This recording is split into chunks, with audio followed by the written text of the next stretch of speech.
الحمد لله رب العالمين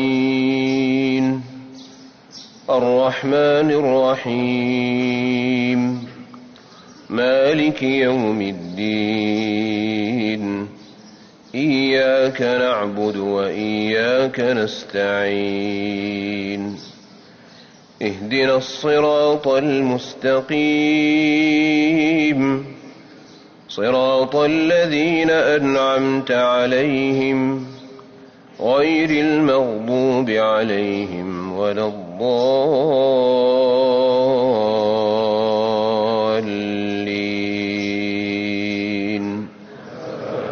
آمين. ومن آياته أنك ترى الأرض خاشعة فإذا أنزلنا عليها الماء اهتزت وربت إن الذي أحياها لمحيي الموتى إنه على كل شيء قدير.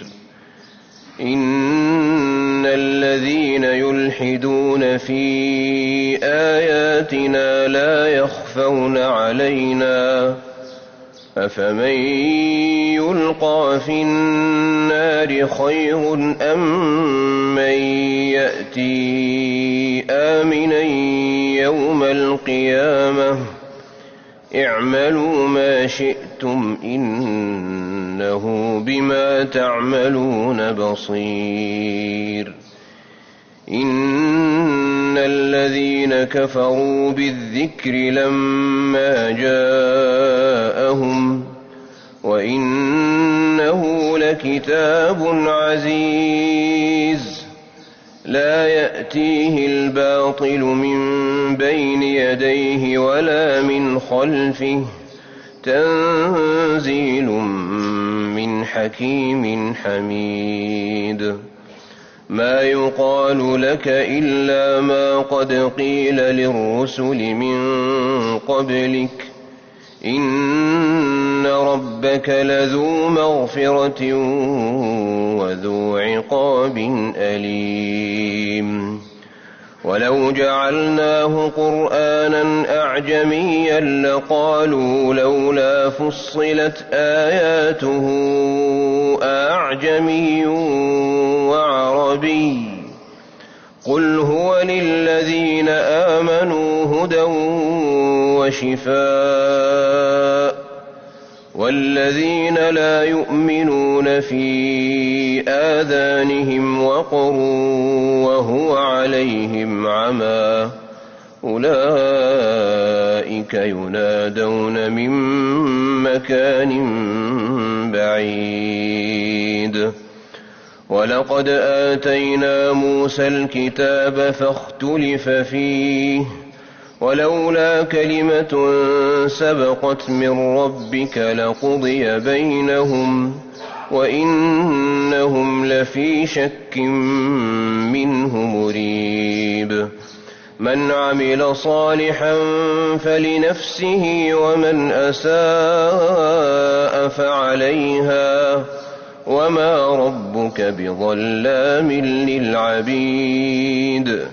إليه يرد علم الساعة وما تخرج من ثمرات من أكمامها وما تحمل من أنثى ولا تضع إلا بعلمه ويوم يناديهم أين شركائي قالوا آذناك ما منا من شهيد وضل عنهم ما كانوا يدعون من قبل وظنوا ما لهم من محيص. لا يسأم الإنسان من دعاء الخير وإن مسه الشر فيئوس قنوط. ولئن أذقناه رحمة منا من بعد ضراء مسته ليقولن هذا لي وما أظن الساعة قائمة ولئن رجعت إلى ربي إن لي عنده للحسنى فلننبئن الذين كفروا بما عملوا ولنذيقنهم من عذاب غليظ. وإذا أنعمنا على الإنسان أعرض ونأى بجانبه وإذا مسه الشر فذو دعاء عريض. قل أرأيتم إن كان من عند الله ثم كفرتم به من أضل ممن هو في شقاق بعيد.